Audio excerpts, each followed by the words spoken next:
When the Lord thy God hath cut off the nations, whose land the Lord thy God giveth thee, and thou succeedest them, and dwellest in their cities and in their houses, thou shalt separate 3 cities for thee in the midst of thy land, which the Lord thy God giveth thee to possess it.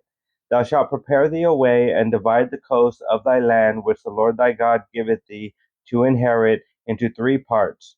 that every slayer may flee thither. And this is the case of the slayer which shall flee thither, that he may live. Whoso killeth his neighbor ignorantly, whom he hated not in the time past,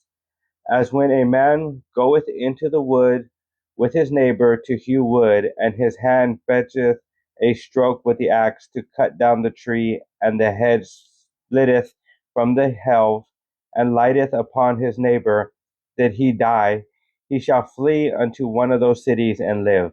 lest the avenger of the blood pursue the slayer, while his heart is hot, and overtake him, because the way is long, and slay him, whereas he was not worthy of death, inasmuch as he hated him not in time past. Wherefore I command thee, saying, Thou shalt separate 3 cities for thee. And if the Lord thy God enlarge thy coast, as he hath sworn unto thy fathers, and give thee all the land which he promised to give unto thy fathers,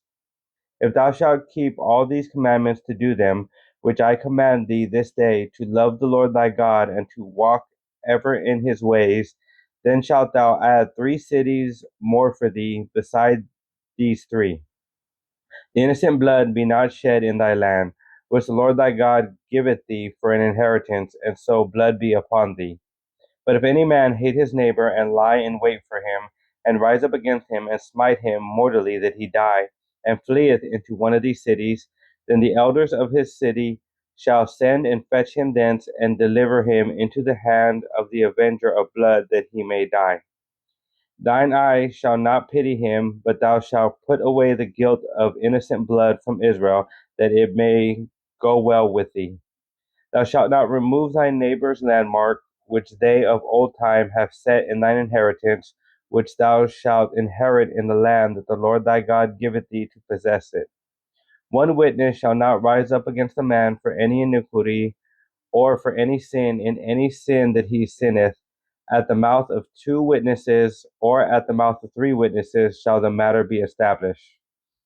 If a false witness rise up against any man to testify against him that which is wrong, then both the men between whom the controversy is shall stand before the Lord, before the priests and the judges, which shall be in those days. And the judges shall make diligent inquisition, and behold, if the witness be a false witness, and hath testified falsely against his brother,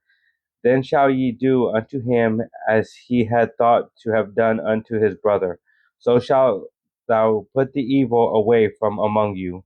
And those which remain shall hear and fear, and shall henceforth commit no more any such evil among you. And thine eye shall not pity, but life shall go for life, eye for eye, tooth for tooth, hand for hand, foot for foot.